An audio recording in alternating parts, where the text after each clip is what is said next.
Vamos a hablar en este vídeo de las enfermedades cerebrovasculares.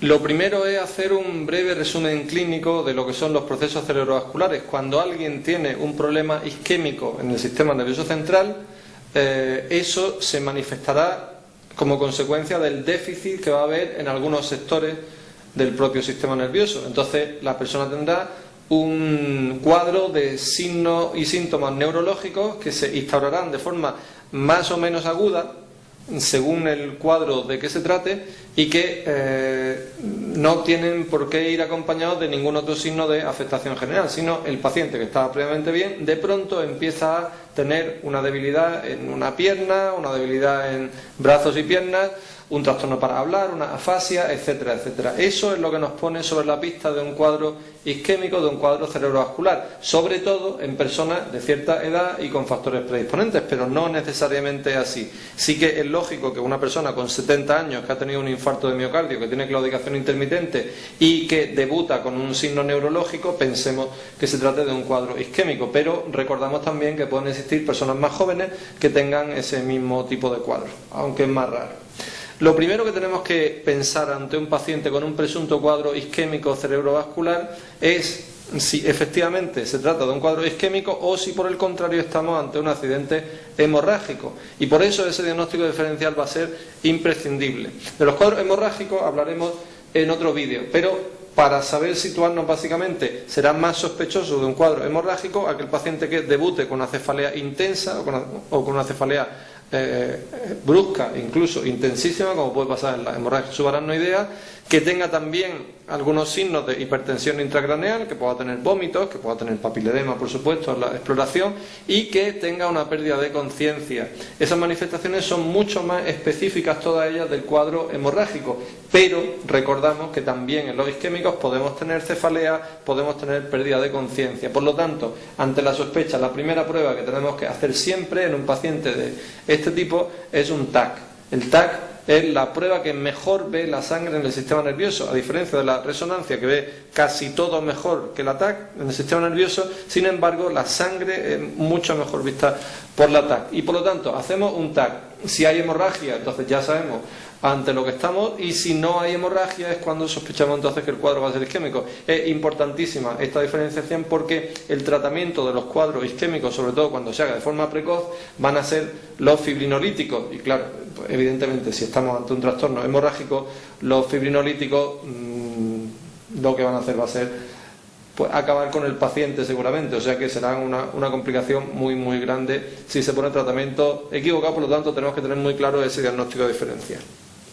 Y ahora lo que vamos a hacer va a ser hablar sobre esas manifestaciones de los cuadros isquémicos y localizarlas según los territorios que puedan estar afectados. Vamos a hacerlo de forma muy rápida, muy breve, simplemente para que los datos principales de cada uno de los territorios os los sepáis bien. Luego ya hay que profundizar en ello con el estudio del libro.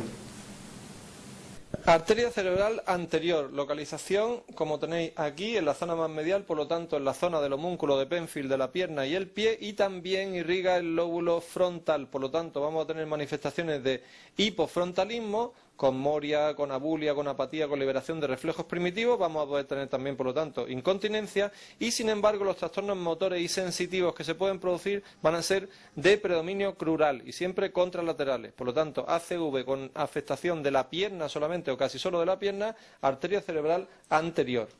En la arteria cerebral media, que irriga, como veis, la mayor parte de la convexidad y que por lo tanto pues la mayor parte del lóbulo parietal, aunque también toca el lóbulo frontal, occipital y temporal, las manifestaciones clínicas que vamos a tener van a ser la paresia, va a ser de predominio faciobraquial, mientras que la crural va a ser menos. Vamos a tener también una parálisis de la mirada para el lado contrario por afectación del núcleo de la mirada hacia el lado contrario, y por lo tanto los ojos se pueden desviar hacia la zona de la lesión.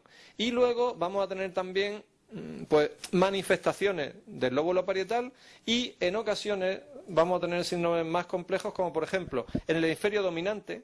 En el hemisferio dominante vamos a tener una afasia global, la motora más superior, la sensitiva más inferior, y vamos a tener un posible síndrome de Hirschsprung, con agnosia digital, con acalculia, con agrafia, etcétera, etcétera. Y en el hemisferio no dominante lo que vamos a tener van a ser agnosias y apraxias. Aparte, otras manifestaciones de la cerebral media, como del lóbulo parietal, son la alteración del nistagmo optocinético, etcétera, etcétera. Bien.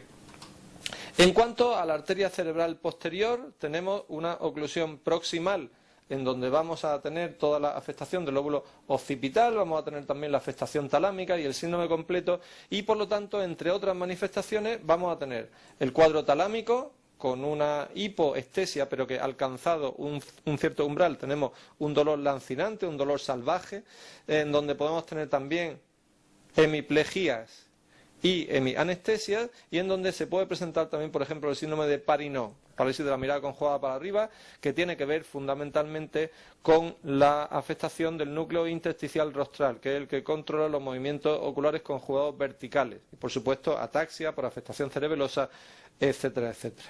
En la cerebral posterior, sin embargo, las oclusiones más distales lo que van a tener fundamentalmente van a ser pues alteraciones visuales, y entre ellas una hemianopsia homónima contralateral. Ojo, hemianopsias homónimas pueden darse en las lesiones de la cerebral media, de la coroidea anterior y de la cerebral posterior. Si hay lesiones que afectan más la zona temporal, por ejemplo, esos cuadros van a producir más bien cuadrantanopsias.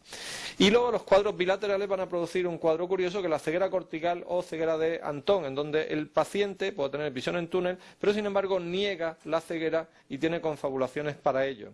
Y luego el síndrome de Wallin, por ejemplo, en donde el paciente, por ejemplo, es incapaz de guiar sus movimientos con la visión y, por ejemplo, si va andando por la calle y va a chocar con un poste, aunque vea que está ahí el poste, no sabe dirigirse o no sabe cambiarse y termina chocando con el poste, efectivamente. Las lesiones de la vertebral, la arteria vertebral fundamentalmente lo que irriga es el tronco del encéfalo, y por lo tanto las lesiones de la vertebral las vamos a identificar con afectaciones del tronco del encéfalo. En ello podemos tener, por ejemplo, también alteraciones cerebelosas, la alteración de los pares craneales, por supuesto, y es característico de los TIA vertebrales, por ejemplo, el drop attack, la caída súbita, y la ataxia, esa sensación de que se cae pero sin caerse del todo. El drop attack es cuando cae de verdad.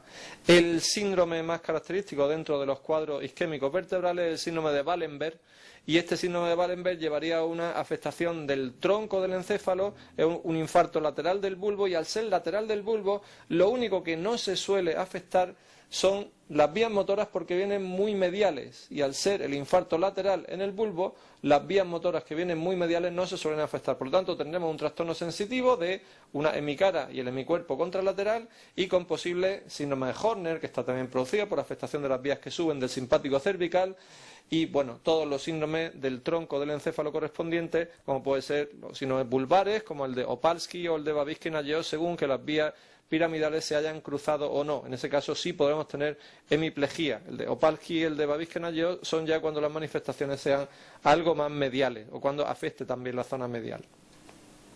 Y en cuanto a los ictus lacunares, por último, pues son afectación de las pequeñas ramas, muchas veces producidas por una lesión que se llama la lipohialinosis, frecuente en personas con hipertensión, con diabetes mellitus, etcétera, etcétera, en donde podamos tener síndromes más específicos, más concretos que los que hemos visto antes. En la cápsula interna, ese ictus lacunar puede producirnos un síndrome de hemiparesia con ataxia, por ejemplo. En el ictus motor puro, por ejemplo, ese puede producirse también por la cápsula interna. Puede producirse también, por ejemplo, el ictus de los ganglios basares con alteraciones extrapiramidales, hemicorea, hemibalismo, etcétera, etcétera. El ictus sensitivo puro, por supuesto, es por afectación del tálamo. Estos tenemos que dominarlos menos, pero si nos encontramos con un síndrome isquémico con manifestaciones algo más parcelares, pensaremos en un infarto lacunar.